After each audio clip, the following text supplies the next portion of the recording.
Сәлем достар, бүгін мен сіздерге осылай укроп қосылған ерекше мантының дайындалу жолымен бөліскім келеді.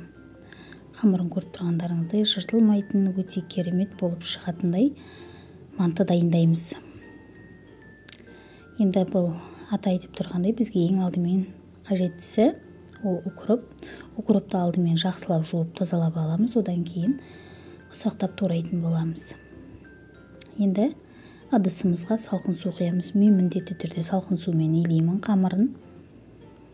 Содан кейін бір жұмыртқа, укробымызды саламыз және тұз бұрыш қосамыз. Яғни тұз бен бұрыш ол қамырымыздың дәмін келтіреді. Ары қарай ұн салып, тығыз қамыр илейтін боламыз.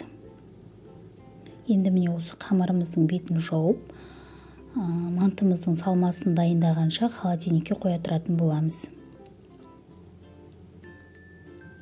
Енді ең алдымен бізге салмасына қажетті асқабақ, капуста, сәбіз, картоп, жуа және перец қажет. Содан кейін тартылған сиыр еті.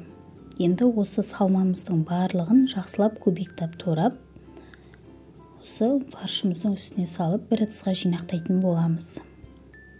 Айтпақшы достар, мен өзімнің каналымдағы адамдармен танысуды жөн көріп отырмын. Мені үнемі қарайтын оқырмандарым, өз есімдеріңіз бен қалаларыңызды қай қаладансыз, соны міндетті түрде комментарияға жазуды ұмытпаңыз.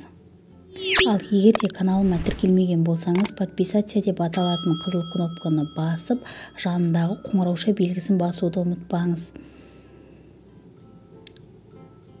Міне осылай көріп тұрғандарыңыздай барлығын осы ыдысқа жинақтап, көбіктеп турап, ыдысқа жинақтайтын боламыз. Айтпақшы достар, және де мен бұл мантыға өркеш май қосқан болатынмын. Бұл да мантымыздың дәмін келтіріп, өзіндік ерекше бір дәм береді. Сондықтан өркеш майыңыз болса, мантыға қосуды ұмытпаңыз. Және дәміне қарай тұз бұрыш қосып, салмамызды жақсылап араластыратын боламыз. Енді ары қарай қамырымызды жұқа етіп жазатын боламыз оқтаудың көмегімен.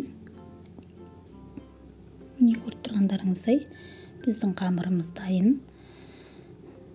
Енді ары қарай мантыны жасау процесіне кірісетін боламыз.